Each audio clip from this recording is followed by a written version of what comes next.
بسم اللہ الرحمن الرحیم۔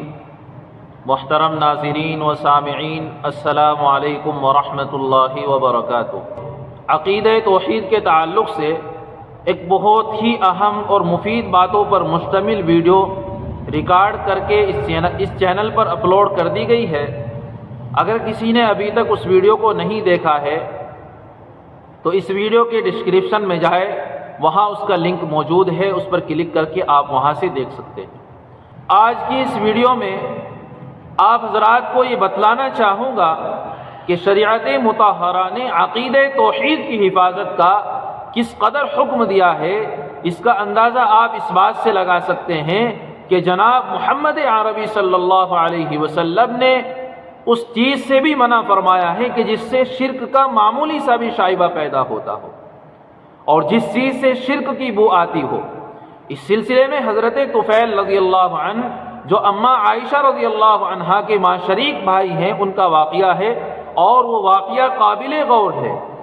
آج کی اس ویڈیو میں اس واقعے کو آپ حضرات کے سامنے پیش کرنے کی کوشش کروں گا۔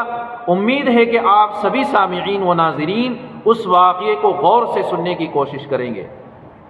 حضرت طفیل رضی اللہ عنہ فرماتے ہیں کہ ایک مرتبہ میں نے خواب میں دیکھا کہ میرا گزر کچھ لوگوں کے پاس سے ہوا۔ میں نے ان سے پوچھا کہ تم کون ہو؟ انہوں نے کہا کہ ہم یہودی ہیں۔ تو حضرت طفیل رضی اللہ عنہ نے ان سے کہا کہ تم وہ قوم ہو کہ جس نے حضرت عزیر رضی اللہ عنہ کو اللہ کا بیٹا قرار دیا ہے۔ یہ مشرکانہ جملہ تم نے اپنی زبان سے گھڑا ہے کہ حضرت عزیر رضی اللہ عنہ اللہ کے بیٹے ہیں۔ تو ان یہودیوں نے کہا کہ تم بھی تو شرک سے مشابہ جملے کہتے ہو، تم کہتے ہو ما شاء اللہ و ما شاء محمد، جو اللہ اور محمد رسول اللہ صلی اللہ علیہ وسلم چاہے۔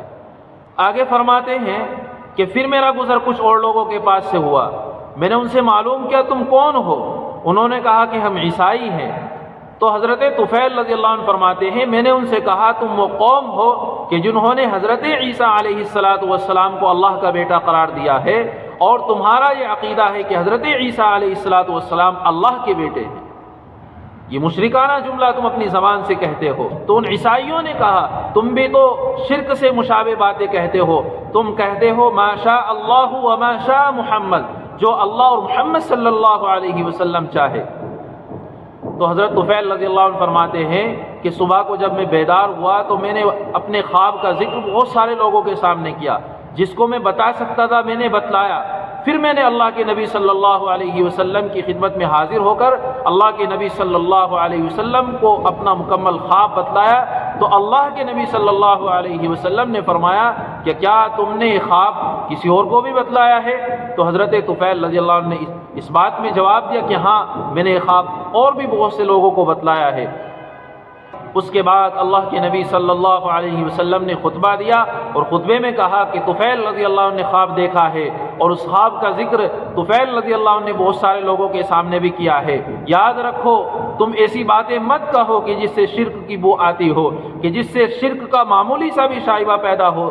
آج کے بعد کوئی یہ بات نہیں کہے گا ما شاء اللہ و ما شاء محمد، آپ صرف یہ کہیں گے کہ ما شاء اللہ، جو اللہ چاہے۔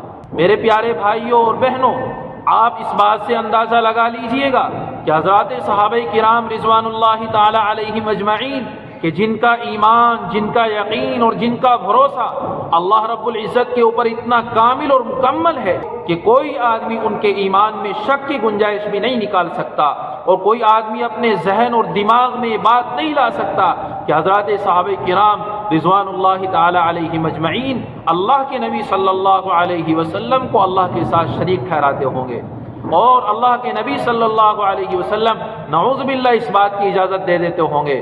اس کے باوجود بھی اللہ کے نبی صلی اللہ علیہ وسلم نے منع فرما دیا کہ کوئی آدمی یہ بات آگے سے نہ کہے، صرف یہ کہے کہ ما شاء اللہ، جو اللہ چاہے، جو صرف اللہ چاہے۔ یہی وجہ ہے کہ ہم خاص طور سے یعنی دیوبندی مکتبہ فکر کے لوگ قبروں پر جا کر کے ہاتھ اٹھا کر دعائیں مانگنے سے منع کرتے ہیں، کیونکہ لوگ یہ سمجھیں گے کہ قبر سے، قبر والے سے، اور اس قبر کے اندر جو بزرگ اور جو پیر، جو اللہ والا پڑا ہوا ہے، اس سے مانگ رہا ہے۔ لوگوں کو یہ شائبہ اور یہ شک پیدا ہو سکتا ہے اس وجہ سے ہمارے بزرگوں نے، ہمارے علماء نے اور دیوبندی مکتب فکر کے لوگوں نے اس چیز سے منع فرمایا ہے کہ قبر پر جا کر کے ہاتھ اٹھا کر دعائیں نہ مانگیں۔ آپ دعائیں مانگنا چاہتے ہیں تو ہاتھوں کو نیچے رکھے پھر اللہ سے دعائیں مانگیں۔